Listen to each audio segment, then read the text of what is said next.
Also As, happy. as reported by Variety, Jessica Rabbit is too hot for Disney. But she's just Yes, her drawn butt. Yes, her that butt. What'd you say, way. Kat? It's not her fault. It's not her fault. Oh, yes, yes, She's yes. just drawn that way. While going through his many box office hits on the Happy Sad podcast, Zemeckis confirmed that a sequel, talking about another sequel of his, that there is a script for Who Framed Roger Rabbit, another of his blockbusters from the 1980s.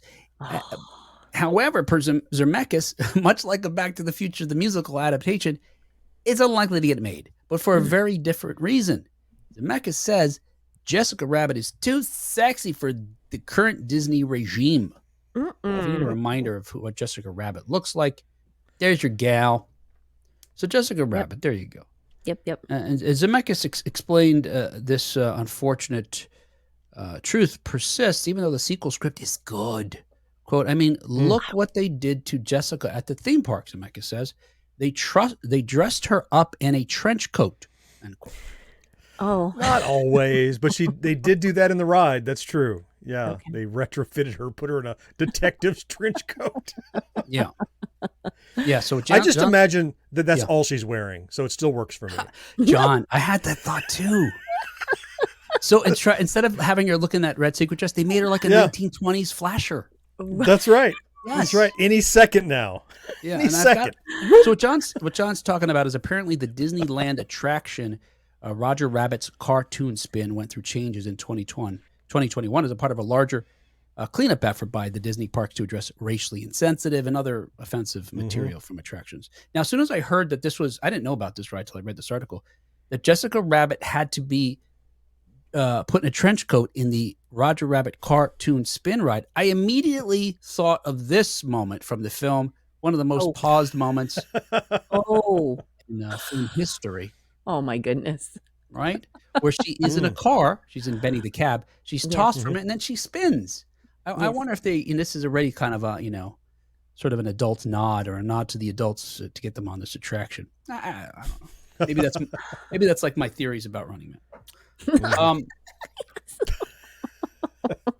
So what happened was, for this ride, is Jessica originally was dressed in a film accurate attire. Okay. But on the ride, she appears in the trunk of a car. Oh, okay. Well. Yeah. All right. What's wrong with that? I see nothing wrong here. Yeah, I don't either. Obviously, in the story, I'm guessing she was kidnapped by the weasels, and I guess probably Roger's got to save her. That's probably the story. And the dress is among any of these things, the dress is the least problematic, right? It's that she's tied up in the back of the trunk of a car, which would be disturbing under any circumstances, especially a children's ride. So Disney goes, hey, everybody, let's get a trench coat on her. All right, now tie her back up. Right, put her in the trunk. In fact, can we get a muzzle on her? That'd be good too. She's kidnapped. It's great. No problem with that part. Yeah. No. What they did was a more reaching change. They got her out of the trunk entirely, put a trench coat on her, and they made her the protagonist of the ride. So now she is a detective who is, going on this whatever adventure, whatever story is told by the ride. You'll notice that now she's alongside the weasel for some reason, looking in an empty trunk. I don't know. It doesn't make sense. Huh. Now, at the time this change was made, the folks over at Mice Chat questioned the switch, suggesting that it's not believable that Jessica would trade her fabled acting career for a gig as a private detective. Right. According to Mice Chat, for Disney, quote, for Disney, the change has two real goals: covering up Jessica's large chest and removing her from the trunk of a car, end quote. Well, the removal from the trunk of the car, that's good. I think that was a good move. Yeah, although, as John points out, I don't know. He's still kind of, look, guys are creeps. Or anybody who's attracted to a woman. I don't know. I don't know if women who are attracted to women are as creepy as men. That might just be a uniquely DNA male specific thing. Might be. I don't know. But it doesn't matter if you have clothes on or what clothes you have on. And this, this is right. She's dressed like Dick Tracy. You get a different kind of imagination or fantasy, I guess, about it. Yeah. I'm just going to go log into Only Tunes. Yes. There we go. Well, yeah. Jessica, there we go. Subscribe. No problem. Well, Disney, do what you want. I'm set. Yeah. Well, Well, yeah, it's interesting you say that because, Zemeckis talked about, how it was a Disney movie originally, right? So Yes. how did he get, all right, John, stop. John, This is one of we're is losing this, him. We're this losing is him. one of the stories, yeah. I was going to be distracted. He's zoning. I'm listening. I'm Oh. listening. Just get worried if the phone goes down and you still can't see his hands. We don't want you to get too happy. Okay, your hands up. On the Happy Sad podcast. I don't want you to be too happy. Oh, I want you to be happy to a conclusion. But so yeah, when you think about the first original film was Disney. So how was it greenlit at that time? Well, Zemeckis says, quote, Yeah. "We were there when a new regime came in and they were full of energy," end quote. Yeah, Disney wasn't the giant it is today. Hard to say, but it's since acquired so many different IPs and other companies. But that's only because of some changes that were made after Roger the Rabbit that allowed them to have such financial success. Yeah. I don't want to say they were desperate, but they were open to ideas because they needed to regain relevance, I suppose. right. And we should just take an aside. There's nothing pornographic or of adult nature about Jessica Rabbit. She's just wearing clothes appropriate. She's a nightclub singer. Mm-hmm. She's a voluptuous actress. That's what she wore. And she came right out of the nightclub in it, right? It's not like she doesn't wear it around the house. It's appropriate for what her character was doing. Yes. And it's not like at any point she flashes anybody, as we were alluding. Yeah. I think Disney back then, it was less uptight. There was less concern about insult. Just like everything in the world, people get a little more concerned about who they might offend or insult. Even if there is no offense or insult intended, it still counts as a ding against you. So, yeah.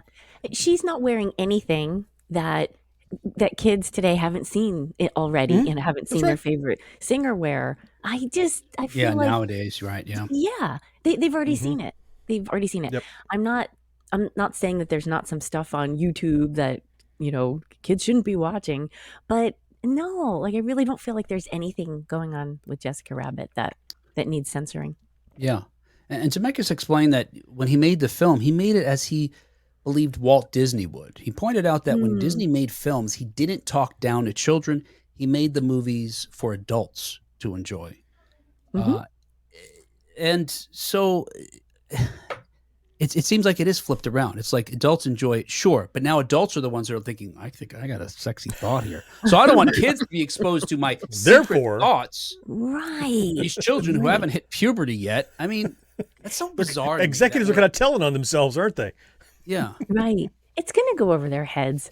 I mean, I saw it as a teenager and I loved it. And I wasn't like, oh no, she looks inappropriate. Or I just thought it was funny that a rabbit was married to a human. Yes. Yeah. Yes. That was the fun. I didn't watch it and go, oh my goodness, I can't watch any more of this movie. I'm obsessed with this character. No, it was just a lady. Yep. And the funny thing was that the goofy, absolutely slapstick rabbit was the husband, which was, that was the funny part. Yeah, it's great. Yeah. It's a Totally great movie. Yeah. Yeah. As soon as he's thinking about how he never made movies for his children. He made them instead for adults. Of course, I was thinking that there's plenty of sexy adult cosplayers, Triple X movie parodies, and one adult film star named Jessica Rabbit that pay homage to the film. Yeah, John. He acts as if he doesn't know. Nope. That's not what was on his phone just a moment ago. Ooh, Yeah. Okay, do it later. There goes the phone. I was just Checking again. I was just having this conversation with my kid, who's a teenager. She's a young teenager, but we were listening to. I just turned her on to Rocky Horror, which might be one of those movies that other adults say, "Don't you can't expose your children." Seriously, calm down. Right. But in the Time Warp, there's a line where they say, bring your knees in tight. Yes. Right. But it's the pelvic thrust Yes. that really drives you insane. And then I remember earlier, many years ago, like 10 years ago, when my oldest, who's an adult off on her own now, was a kid, and we would have Halloween parties for her and her friends at the school. We'd had to play the Kids Bop version because the Kids Bop version of Time Warp doesn't say pelvic thrust. They say something about, really? and then you start to shake, and it drives you crazy. Okay.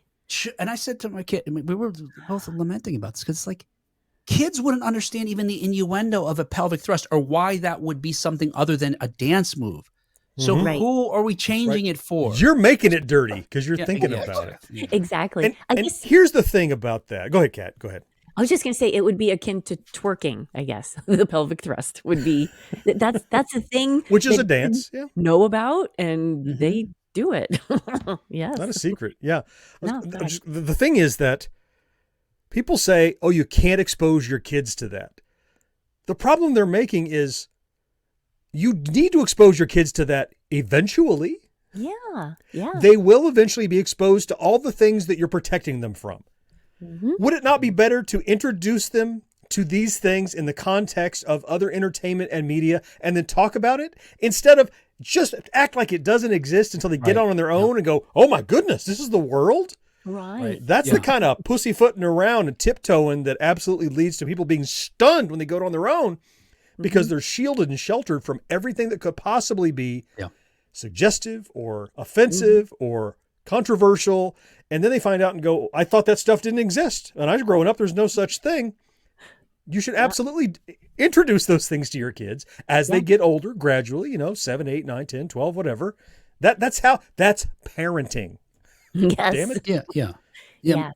And we were always direct with our kids about the stuff they should know around the time they should know it, or, when we felt appropriate, because we didn't want some kid filling their head with the wrong information either. Right. They're gonna, Exactly. someone's gonna tell them. Would you rather it be some rando?